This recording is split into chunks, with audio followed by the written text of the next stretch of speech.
am Aditi, and this is my channel, Xpressit. What makes you think you're sad? What makes you classify it as depression? These two are very different words, but used very commonly, used interchangeably by all of us in day-to-day life. We think that being sad is also being depressed, and being depressed is also being sad. I mean, there's no clear-cut picture in our minds when it comes to defining these two terms.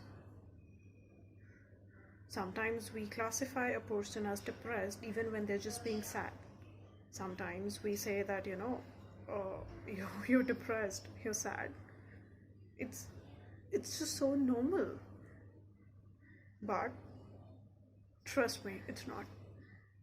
Trust me, the reason I'm putting up this video is to tell you that it's not. It's not. Either of them are not the same terms, and although they are used so interchangeably, that's not right, that's not true. When a psychologist looks at both the terms, sadness and depression, for them, sadness is a feeling. It's an emotion. It's felt by all. It's a very, very normal emotion. It's a very general emotion, and everybody feels it. It's nothing different. You feel low, you feel sad, you feel worthless sometimes. But according to psychologists, a sadness would have a cause. It could be that, you've lost a job. Maybe that you've had an argument with a friend. Or it could be that there is a fight going on in the house, and these are some small incidences which makes us feel sad. They makes us feel low, and especially in situations when we're not able to do anything about it, it makes us feel very bad and very low. And it's understandable, it's acceptable, it's normal. There's nothing wrong over there. That's perfectly fine. But being sad, when you're sad and when you indulge in activities which makes you happy, when you watch a show, when you talk to your friends, when you talk to your partner, or you just go watch a funny video, it makes you smile, it makes you laugh, and it gives so much energy back that you forget that you were sad. And that is what sadness is. It's an emotion, just like happiness, just like guilt. It's an emotion. It's a normal emotion. That's fine. So if you feel these things, don't classify yourself as being depressed, because depression is way beyond this. Now let's get to depression. When a psychologist would classify a person as being depressed, they have some certain parameters, some certain symptoms they classify themselves. They classify them according to. For example, let me give you some symptoms which will help you understand that this is different and sadness is different. It will also help you understand the both terms more manageably, more better. When it comes to depression, there are 6 or 7 symptoms which a psychologist would look at. But before I tell you, I'll tell you that these symptoms are looked for at least 2 weeks in a person. Minimum 2 weeks criteria is there. And in that also, these symptoms have to be consistent for 2 weeks in a person. And if these symptoms are not present for this much amount of time and for this much area, then they will not be labeled as depressed. Could be something else. We'll have to figure out, but let's just talk about depression for now. So let me tell you the symptoms. The first and the most important symptom of depression is there is diminished interest in the activities you used to like before, or in the pleasurable activities which used to make you happy. Like maybe I used to love going for a walk, and now I don't want to, I don't understand, I don't feel it, I don't like it. And then it could be that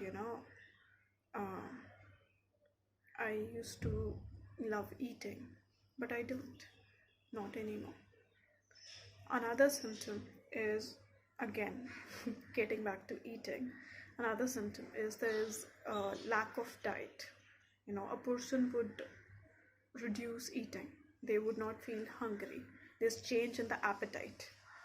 Either you're not very hungry or you eat a lot, like binge eating, stress eating, we do that. So when a person is depressed, usually there's lack of appetite. Other than that, it could be increased in appetite as well. Another symptom which is seen when we classify a person as depressed is feeling of worthlessness. A person during depression feels very worthless. They don't see their worth. They don't feel like, that they are doing something to contribute in the family or maybe in the society. They don't like it. And it's there. You cannot explain it. You cannot rationalize it. You cannot justify it. It's just there.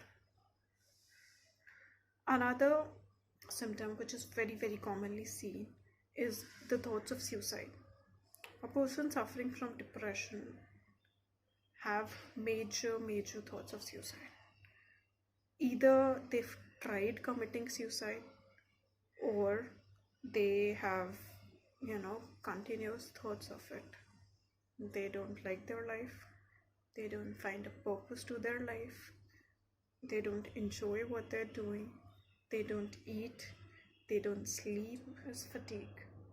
Usually a person suffering from depression would be tired all the time. No explanations, no reasons. They wake up in the morning tired, they sleep tired. There are times when they don't even want to wake up. They sleep for maybe constant 12 hours throughout the day. They can sleep throughout the night also. So it's like a person is pretty much sleeping for 20 hours a day, 22 hours a day. They don't want to get up. They don't want to go for work. They don't want to indulge in the family activities. They do not want to, do anything for themselves. And it's not just that they don't want to. In depression, if a person doesn't feel like it, they just can't. It's not that I don't feel like working today, so let me rest. No, it's not that. It's more like that I just can't.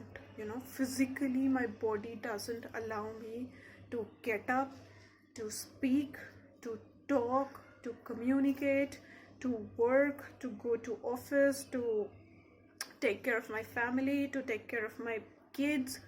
No, nothing. It becomes that severe.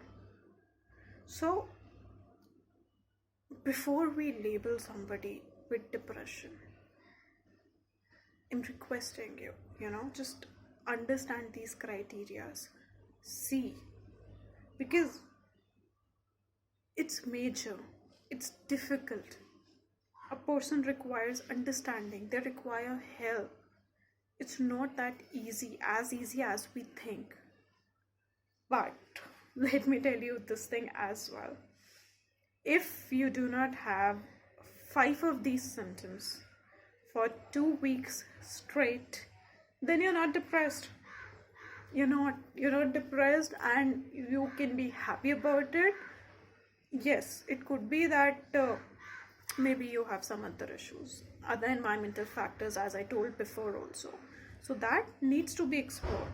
But for now, before labeling anybody as depressed, check these symptoms, check these criterias.